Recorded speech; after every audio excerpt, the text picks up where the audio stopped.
So, how are you doing? I'm doing well, thank you. What about you? I'm doing okay for being on camera. It's been a while. Well, my name is Mary Siddall, and 43 years old. All right. I did notice on Facebook your name's Mary Galvez Barreto. Is that your full name? Yeah, actually, my full name is Maria del Carmen. That's my name. Okay. Galvez is my father's last name, Okay. and Barreto is my mother's last name. And if we would be in my country, we would say de Siddall. Like I belong to my husband, something like that. Interesting. That doesn't Okay. sound Well, pretty the good. del I get Uh-huh. because I've learned a little bit of Spanish. Yep. Okay. Mhm. While we're on the note, where were you born? I was born in Peru, in Lima, Peru. Lima. Mhm. Okay. I've researched a little bit about Peru. Are there any provinces or any city-states in Peru? Yeah, Peru, we have like 24, we call it departments instead Okay. of states. Okay. Yep, and you pretty much divide Peru like in three, the coast, the Mhm. mountains, and the like jungle. Right. Yeah, Mhm. I did read about that. Which province is Lima in? Lima is in the coast. Okay. I live right there by the beach. Beautiful. Ah. Mm-hmm. That's cool. Yep. I did read though. Do you get a cold wind during the winter? Not that bad. Not that bad? Right, yeah, the coast, no. Like Okay. right now they're going through that in the mountains, like pretty bad. Okay. But the coast, we have a very boring weather. Everything Never is- changes. No, not really. Okay. Hmm. Cool. Can you tell me a little bit about what you remember about Peru? Well, I remember being kind of a very spontaneous country. I would say very happy, Mhm. kind in a way, but strong, creative. Okay. Sometimes, the bad things, a little bit dangerous sometimes, but at the end, it's all family and happiness. That's how I felt. So those are the core values that you remember? Yep. Hmm. Okay. I've also researched that Machu Picchu is a big thing there. Oh, Correct? yeah. It's one of the 7 wonders of the world. And I've been there. I Mhm. did the Inca Trail in 2007 Okay. with my husband. So we walk to get to Machu Picchu for 4 days. Oh, Or 3 wow. days, probably. The 4th day, you got to see, the sunrise. Hmm. That was pretty cool. Yeah. Mhm. How far did you hike each day?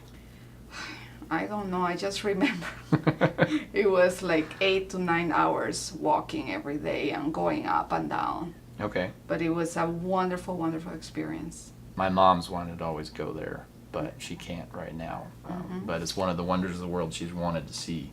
Can you give me a brief overview of your journey to here? Like, what brought you here? And, because I know you're married, and Mhm. your husband and your son, Justin and Oso.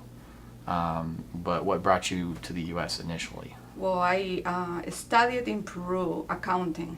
Okay. So when I found a very good job in accounting in Peru, I found out that the company we were working with was going to fusion with a Canadian company. So my boss told me, Mary, you really have to be bilingual. Like you need, you're going to be every day talking to the people in Canada.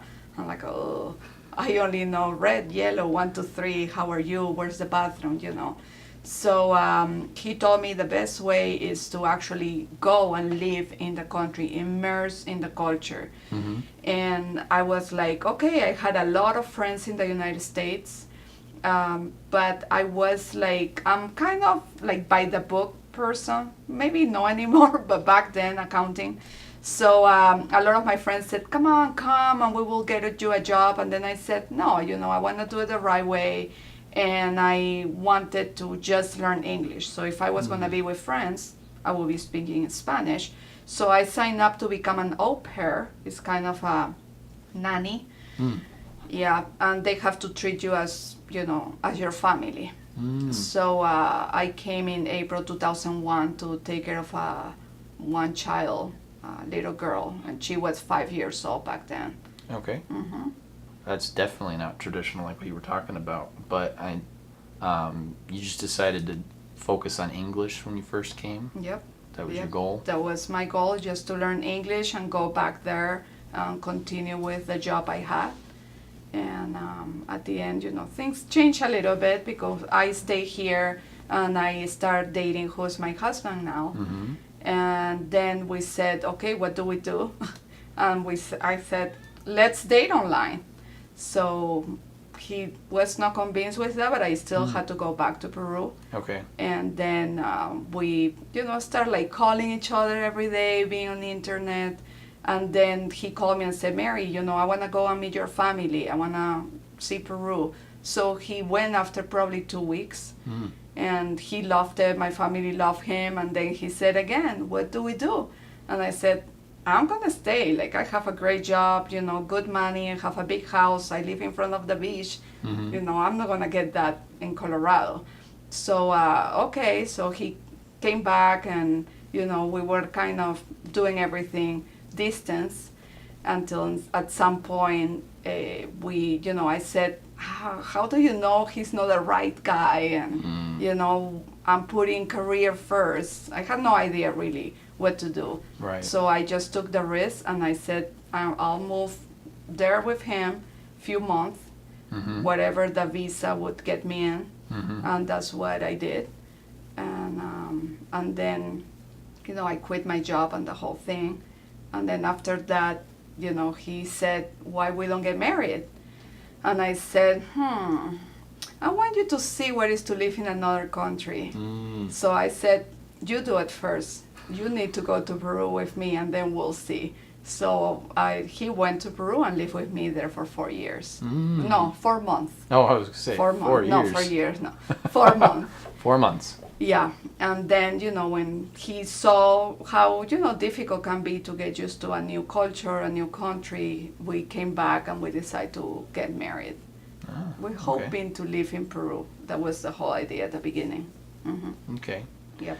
And I heard Justin talking a little bit earlier, something changed with that within that journey. Mm-hmm. Was that after you guys got married? Was it before? I think it was probably after, because when we got married, I think we had that goal of living in Peru for sure. But he got to see not just the honeymoon of being a tourist. Mm-hmm. It was, my grandma broke her hip. So he got to see the whole dealing with the hospital and, we don't have like you guys call 911 and that's it. No, it's not that easy.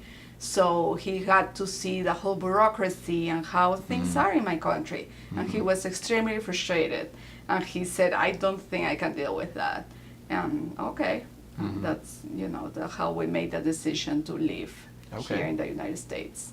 So you left in 2001 and you came here and then you went back, correct? Yes. So at the end, we ended up getting married in 2003. And you said you've been married for how long now? 15 years. 15 years? Yes. And you have a little boy who's 10, 10, correct? yeah, 10 years old. He speaks some Spanish, not perfect. I thought it was going to be easier to raise him bilingual, but it's not as easy as I thought. So, in a traditional sense, from people I do know who've done that, they've taught them their native language until they went to school, and then they started learning English. Is that what you guys did, or is it no, totally different? Probably if I would have done that, he would be bilingual. But I think I kind of had a tough pregnancy, and I feel that I didn't bond right away with him. So, I was probably the main, I would take care of him, feed him and do all that. But I think Justin, my husband, who would talk and communicate with him and sing and read and all that. Okay. And Justin's Spanish was not the greatest, and I'm not a very patient woman, so I just went with what was easiest. Yeah, that was the easiest thing. Well, at least he understands some Spanish. Yes, now and some yeah. of his culture. Yes. Is there a dialect in Peru? I know that there's a lot of different dialects of Spanish. For me, it's like pretty much like another language is Quechua. It's another, to be honest, I don't know if it's a dialect or a language, but usually the people from the mountains speak that, and I cannot understand at all. It's like totally different. And, and depend on where you live and social economic status, education, things vary a little bit. Well, and you mentioned that there's 3 different areas in Peru. Mhm. Do each area have their own dialect or language? I would say no, probably more the mountains in the middle. They Okay. go with the Quechua, but you really will have to go very into the mountains. You know, when I went to Machu Picchu, Mhm. you know, most of the people probably there who are native from Uh-huh. there would speak both Oh, Quechua okay. and Spanish. Okay. Hmm. The reason I ask is when I went to Spain, you might find this, depending on if he's spoken it or not, with the boy that you were looking to have here. There's Catalan, and then there's Spanish. And Catalan takes a lot of the vowels out and just kind of mushes the consonants together. So you get these really strange words that, like you said, nobody can understand it if they've only spoken Spanish their whole life. Yeah, and we actually call it, instead of Spanish, if you go to Peru, we call it Castellano. Castellano. Yeah. Oh, okay. So it's in Spain, it's either Castilian or Catalan. Okay. So okay. very similar. So you said you came for your job and for the English Yes. was the main reason you came. Came was Yes, to learn English. learn English. You know, I've been, before coming to live here, I came back and forth because I love Disneyland and Disney World, all that, and visit friends. But yeah, that was the main reason to learn English and be fluent. One of my questions I had here, I think you've already answered, is why Colorado? And it was because of Justin, correct? Well, no, actually, because when I signed up with this agency to be an au pair, the people who accepted my application live in Parker, Colorado. Really? Yeah, because Okay. I met Justin after I arrived. Ah, okay. Yeah, during being an au pair, that's where I met him. Did you encounter any problems when you officially immigrated? Did you have any issues with the immigration here or in Peru with a visa or anything like that? No, well, not that time. I can tell you about another experience I had because I came many times as a tourist, and I think in one opportunity I lost a paper that they used to give you called I-94. So every Okay. time you would leave the country, you would have to give it. I think I forgot to give it. So when I re-enter as a tourist, they stopped me and they didn't want to let me in because I appeared like I was, you know, illegal. So it was very tough, you know, to like, oh my God, try to prove and show that I had money, that I'm not coming to get money here. And they actually call, you know, Peru to see, because I have proof that I was there. Unfortunately, I lost the paper. I think now with all this technology, you know, they check it so much better. On your email and Yeah, no, faster. and now it's the camera, they take a picture of you and your fingerprints Yeah. and all that. But back then, yeah, it, you know, I got few scared. Like I was always pulled to a room and they would ask me questions, Yeah. and I got used to it. So we've mentioned language, and that was the biggest issue, I'm guessing, from coming to America was the learning English. Because you said you knew the colors and you knew where the bathroom was. Yes, and I studied for years, and I Okay. would go to institutes there, and they would teach you all this, and I was so good. I would pass every test about grammar, but as soon as I would sit with you, I wouldn't understand anything. Right. I'm like, what? Like in real life, this is not what I know. Yeah. Yeah, so that was very difficult. One of the things I've learned from English is the hardest is we like to mingle words in from other languages, and the sentence structure is very off, and spelling is a big thing with like there. That's unbelievably hard for somebody who's not grown up learning that. Yep. Versus Spanish, you've got oh geez, now my brain's trying to work. But it's very nail on the head is the best way to say it. It means what it says, and that's it. There isn't any double meaning or triple meaning, and there's no irony. So was that one of the issues you came across? Yeah, especially with the vowels. Okay. We only have 5 vowels and 5 sounds. You guys have like 24 sounds or something like that, and I still struggle with that. Yeah. But I just laugh, and I'm good with that. But yeah, that was very difficult. And understanding people, you know, because people speak fast just because it's your language. So that was interesting. It get me another perspective when now people ask me, could you speak slow Spanish? I know how slow I need to do it. Right, because you were mentioning earlier that you needed people to do that when you were nannying. You went to their daughter to Yes. talk to her to figure out what did they say? Yes. Am I right? Yes, that is true.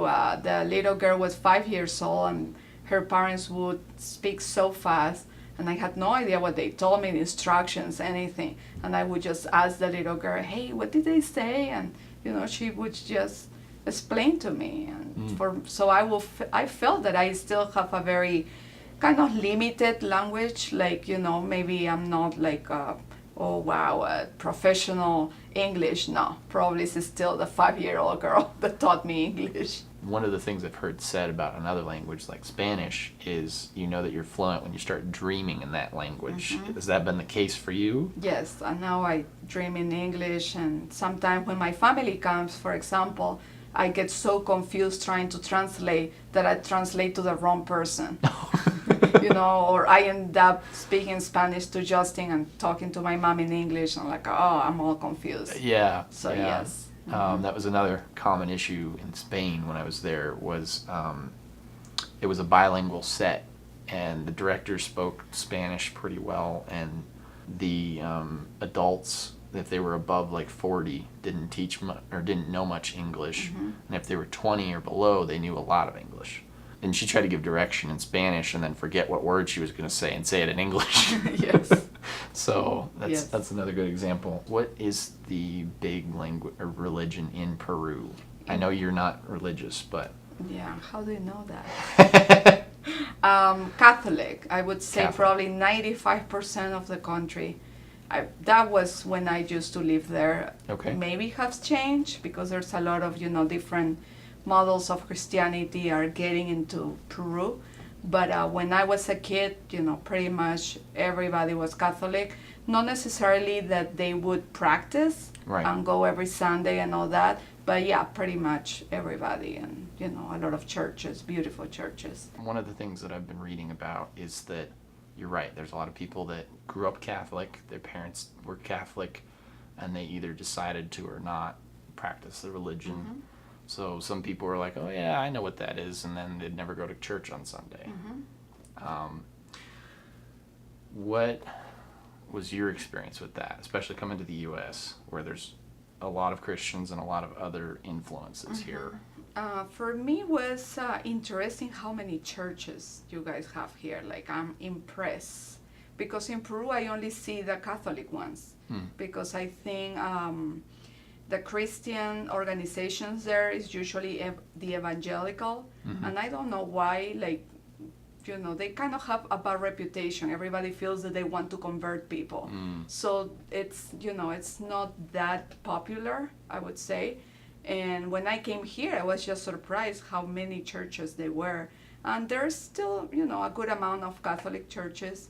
And I was actually very surprised that the people I knew that would go to church, they were very dedicated to whatever religion they were practicing. So I actually was more surprised because for what TV shows you of the United States, they never show the religion part. Right. And and then there is a people that they don't go anywhere, and that's fine too. So it was just interesting to see that and how everybody's open with whatever they do. Coming from Bethany, I know what you mean by people always wanting to convert them, because I always heard about the evangelical side, and it was like, I'm not going to go up to somebody and say, hey, you should change. I was like, no, that's weird. I would feel weird being talked to that way, so why would I do that? Yeah. And I feel that Catholics, me growing Catholic, we never had to tell anybody, hey, you should believe in this. But because a whole country kind of have that idea, Right. it's like we never really had to do anything. Right. And my grandma is who really liked going to church every Sunday. But, the older I got, I can get out of church, and it was okay. How has marrying Justin affected you with him being a Christian? Well, this is a funny thing. When I married, before I had a boyfriend for 7 years in Peru, so that was a serious relationship. He was very Catholic. So I kind of said, oh, please, God, send me someone who doesn't have any religion. And that was Justin. I met Justin believing nothing. He was baptized Episcopalian, like I was Okay. baptized Catholic, but we really didn't follow anything.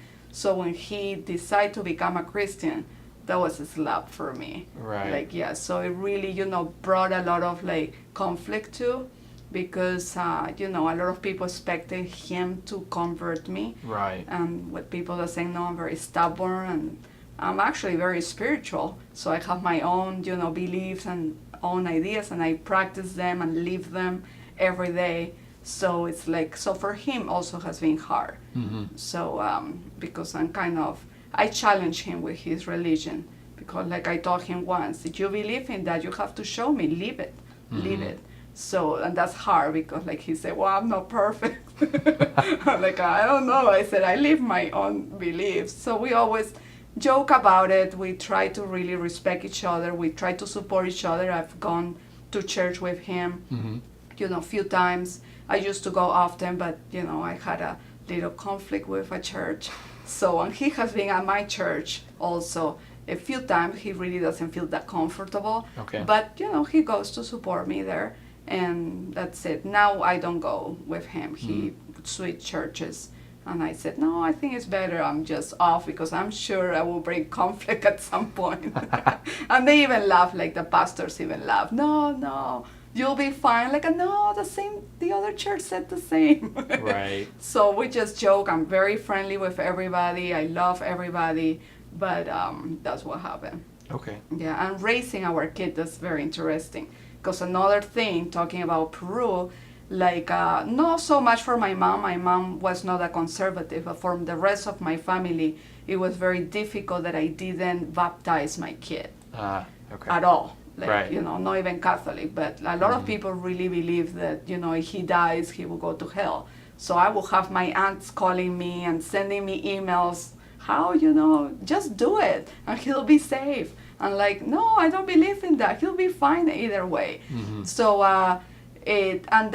when he was little, Justin would take him to church, and I thought it was a good idea that my kid would get, some exposure to something, because I was pretty confident he was gonna know who his mother was. Right. And so now he's 10, and he kind of also thrift away from church, and that's hard for my husband.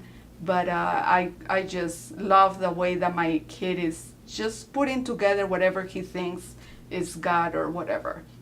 So I'm just excited, but my husband not so much, because he thinks there is just one way, and I think there are plenty. So, but I'm just having fun. Oh, Yes. okay. One of the big issues with other immigrants that I've been reading about over the hundreds of years that it's been happening has been that there'd be some kind of persecution where they came from and why they left. It doesn't sound like that's necessarily directly the case, but it sounds like it was in the case of having Oso and not being baptized. And Yeah. it's Didn't feel it as a persecution, but a lot of like pressure. yeah. And a Yeah. lot of I have a lot of friends here in the United States that they are not practicing Catholic, but they all have baptized their kids because it's a tradition. Okay. And Right. I don't do well with traditions, and I don't know. I love being me, so it's for me. It's like, look, you can do it, Right. So I really went that against everybody, and everybody at the end, it's like, okay, it's Mary, because I've been that way since I was a kid. So. Right. So we've talked a little bit about who's still in Peru.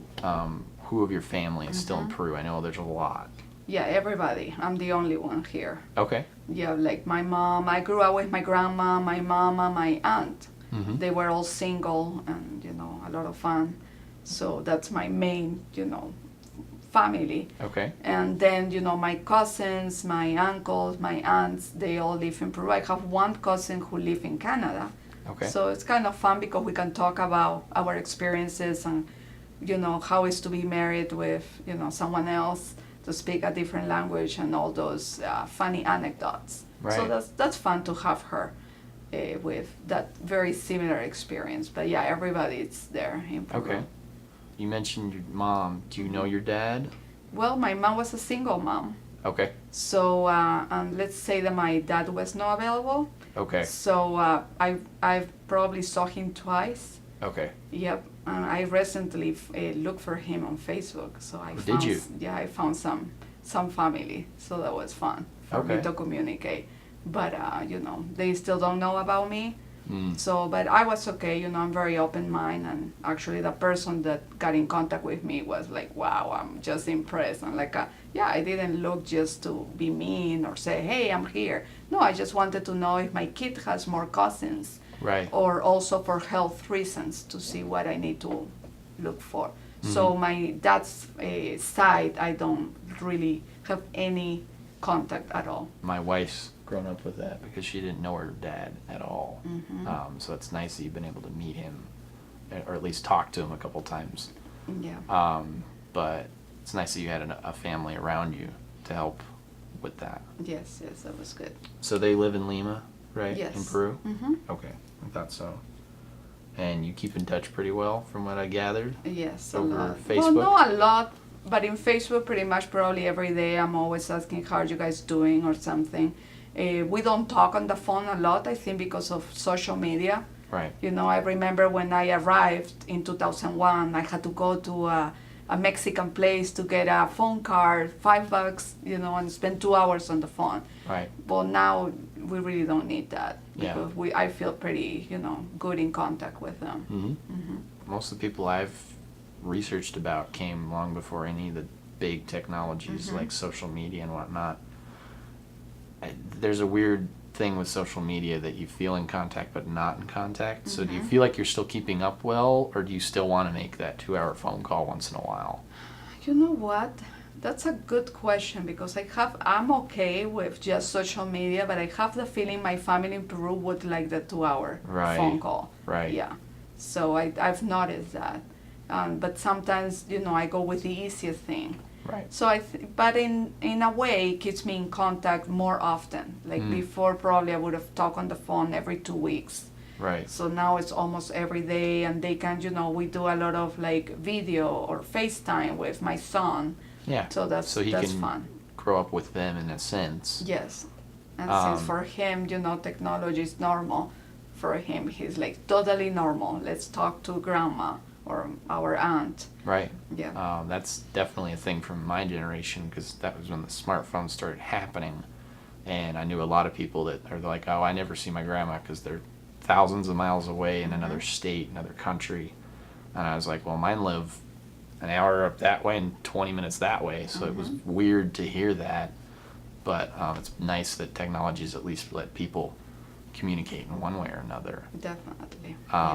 Because they're used to a phone call or a week-long flight out to there to see their grandparents. Do you think it was a good decision to move to the U.S.? Why or why not?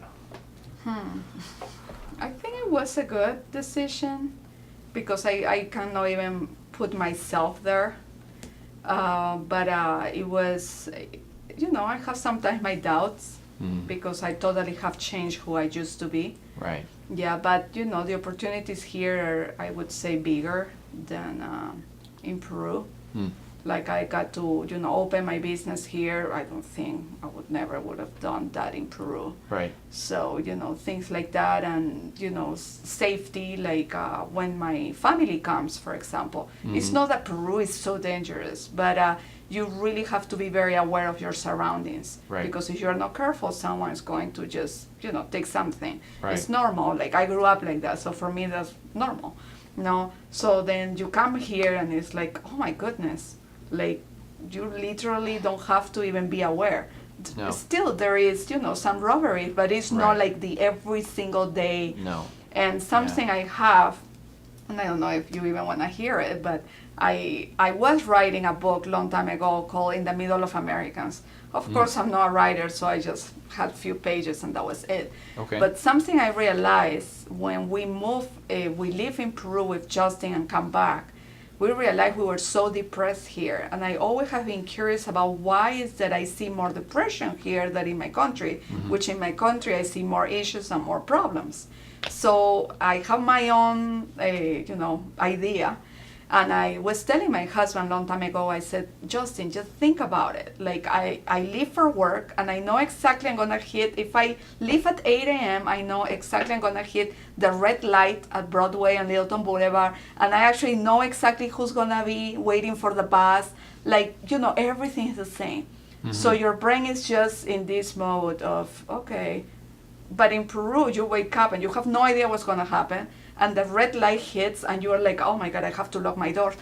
You are in constant movement. And I have the feeling that makes us more like, your brain didn't have time to just be sad or so worry about the issues. I'm like, no, we just had to keep moving. And that's why I think my country very creative. Yeah. Yes, like Yeah. we had to survive that way. And here, I had a hard time when I just arrived hearing what American had to complain. Right. I have changed, so I probably complain about the same now. Right. But back then, I will be like, I will have arguments with people. Like, are you kidding me? Really? Wait until I tell you this story. I've changed. I'm not that way anymore. Right, but it isn't. It's almost a first world versus other world problem, as people like to describe it. That we're so used to the day-to-day following the clock, like you said. If I'm not there by 8 o'clock, I'm in trouble with my boss. Versus another country, they may be like, whatever, just stay 5 minutes, it doesn't matter. And that depends on employer to employer. But Yep.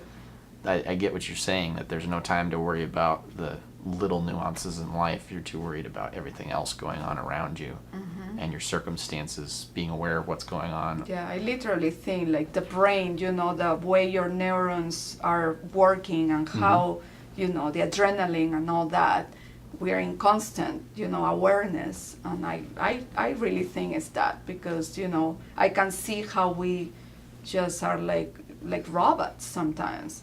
And there, yes, you can be a robot, but all of a sudden someone comes and steals your phone and you have to react. Right. So that's something like I notice and I live it now. You've mentioned a few times what Peru's stance was versus being in the U.S. Is there anything else in there that you haven't mentioned, you don't think? Well, I think for me, I grew up in the 80s and 90s in Peru, and unfortunately there was two organizations there. One was the Shining Path that a lot of people in the United States knew about it. So they were a terrorist group, and they usually attacked the mountain people and, very far from the capital, Lima. Until one day in, I think it was 1992, if I'm not wrong, they put a huge bomb where, the people with money live and the malls were and all that. And we were like, oh my goodness, like big, big eye-opening for us. Because in a way, I grew up knowing all these terrorist attacks in the mountains. And this sounds awful, but I was very insensitive about it. Oh, it is far from me. I don't care. So it was very interesting because when September 11 happened, I was dating Justin. We had a huge fight about it because he reacted very different than me. And I told him, I said, look, terrorists have been always happening, and now you're worried about it because it is in your country. Right. So, I could understand that, and I could understand all the fear and all that because we went years to try to get rid of terrorism, doing a lot of things, and all that. So for me, like even now we still have some discussions with my husband because he thinks that something terrible is going to happen here, and I'm very positive. And people are so worried about the political environment right now. And people ask me, what do you think? And I'm like, you know what? You haven't been in the political environment I was. Like corruption was every single day you would see in the news. People like, look, we caught this congressperson, with $1 million and all that. So you still have probably some corruption here, but the country keeps going. And no, in Peru, no, like, we had a president that closed the Congress. And, like all of a sudden you wake up and everything is like guns and military. And, that was history. And in a way, it's kind of cool that I lived there. That, blackouts, the terrorists, they would, just put bombs in the major electrical things. And, I had to study with candles. It's so funny. If there is a blackout now, I probably emailed the teacher and said, I'm sorry, my son couldn't do the homework because we didn't have electricity. Not there. So I'm very I'm probably very hard on that. Like if I hear my husband or my son complaining, I just go on and say, you know what? This is how I grew up and, make it, you can do it. And I still have the same idea. It's like we are so we're so easy here. It's like a instant gratification. And I really think that could be a problem. Like I see it with the young people, and like, we talk about depression and all these things, and I literally think it is because of that. Right. Like, there's nothing you can tell me or do or whatever happened. I know I'm gonna be fine. I'm gonna make it. If there is no lights, okay, well, I'll go and ask for help. Because that's what we did, community. And sometimes I felt that there was some pride in here, and now I'm, getting to know the country. It has been so many years. So I understand now. I understand history. Right. And, the history of the United States, how you guys became this country. Right. There was a way of pride. Hey, I can do it on my own. Right. Which, that I don't know if we even had it that in Peru, but we, you help people and you leave your door open for your neighbors, and we all eat together, and that was kind of fun. Yeah. That's been a huge thing for anybody that grew up here. So my history is my father's side was here before the Revolutionary War. My mom's side came after, and during the major immigration periods. So my dad's side of the family, they're very much used to doing it on their own. They don't talk about a lot of things, and I'm starting to notice that in like their candor, how they talk. And my grandparents on my other side, it's a totally different environment. It's very sociable. It's very family giving, and I'm noticing some of those differences. Like some of our members were for the revolution, some of them weren't in 1775. But the point is I'm noticing those different things, and it's like, oh wow, that could be inherent to how they grew up.